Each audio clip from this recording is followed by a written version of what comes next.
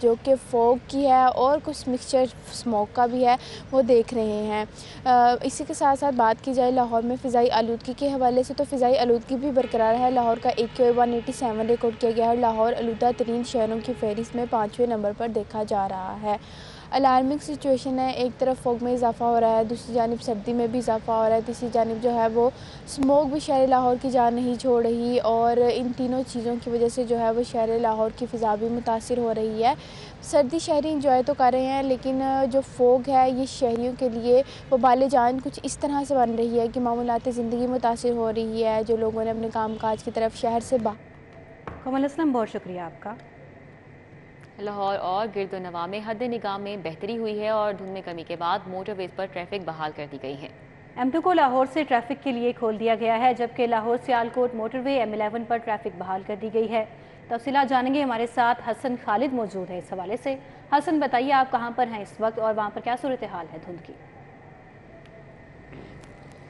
جی ہاں، حد نگاہ میں بہتری آنے کے بعد لاہور سے تمام موٹر ویز کو ٹریفک کے لیے کھول دیا گیا ہے، اور میں اس وقت موجود ہوں بابو صابو انٹرچینج پر۔ یہ موٹر وے کا داخلی راستہ ہے اور یہاں پر ٹریفک جو ہے وہ اب معمول کے مطابق رواں دواں ہے۔ موٹر وے کو گزشتہ رات دھند کی شدت میں اضافہ ہونے کے باعث بند کیا گیا تھا، اور اب تقریباً 13 گھنٹے کی بندش کے بعد تمام موٹر ویز بند ہیں۔ لاہور سے اسلام آباد موٹر وے پر ٹریفک بحال ہے، اسی طرح M11 لاہور تا سیالکوٹ پر بھی ٹریفک رواں دواں ہے۔ شہری جو ہیں وہ موٹر وے پر سفر کر سکتے ہیں، تاہم موٹر وے پولیس کی جانب سے یہ ہدایات جاری کی جا رہی ہیں کہ وہ دوران سفر شہری اپنی گاڑیوں میں فوگ لائٹس کا استعمال کریں، اوور سپیڈنگ سے گریز کریں اور اپنے سامنے والی گاڑی کے درمیان ایک مناسب فاصلہ رکھیں تاکہ کسی بھی قسم کا ناخوشگوار واقعہ جو ہے وہ رونما نہ ہو سکے۔ جبکہ موٹر وے پولیس کا یہ کہنا ہے کہ M2، M11، M3 اور دیگر موٹر ویز کے تمام سیکشنز جو بند کیے گئے تھے وہ کھول دیے گئے ہیں، اور اب ٹریفک جو ہے وہ معمول کے مطابق رواں دواں ہے۔ ٹھیک ہے، بہت شکریہ حسن خالد۔ اسپیشل ایجوکیشن ڈپارٹمنٹ کے انوکھے کارنامے کی بصارت سے محروم خاتون ٹیچر کو قوت گویائی سے محروم طلبہ کے کالج کا پرنسپل لگا دیا گیا۔ خاتون ٹیچر کو government degree college for special education کے پرنسپل کا اضافی چارج دیا گیا۔ مزید اس معاملے پر تفصیلات جانیں گے جنید ریاض سے۔ جنید، بتائیے گا۔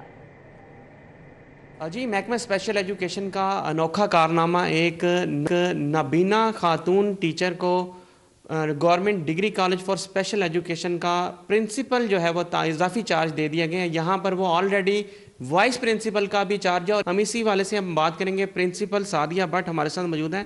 جی، یہ آپ اس حوالے سے کیا کہیں گے کہ آپ کو کیا پرنسپل نہیں لگانا چاہیے؟ جی، بسم اللہ الرحمن الرحیم، السلام علیکم۔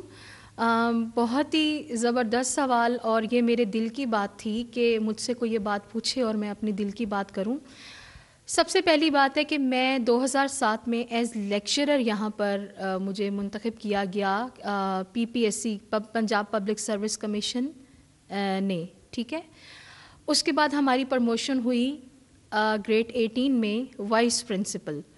لاہور کی سیٹ تھی، اس کے لیے میں نے کوشش کی، کیونکہ رولز اور ریگولیشنز یہ کہتے ہیں کہ ڈسیبلڈ یا بلائنڈ کو ان کا جو سٹی ہوتا ہے اس میں رکھا جاتا ہے، ٹھیک ہے۔ اور مجھے اسی بیس پر لاہور میں ڈگری کالج میں وائس پرنسپل کی سیٹ مل گئی۔ اب مجھ سے جونیئر لوگوں کے پاس چارج تھا، اور رولز یہ کہتے ہیں کہ جو کالج میں سینئر ہوتا ہے وہی پرنسپل ہوتا ہے۔ اگر میں یہاں پر لاہور میں نہ ہوتی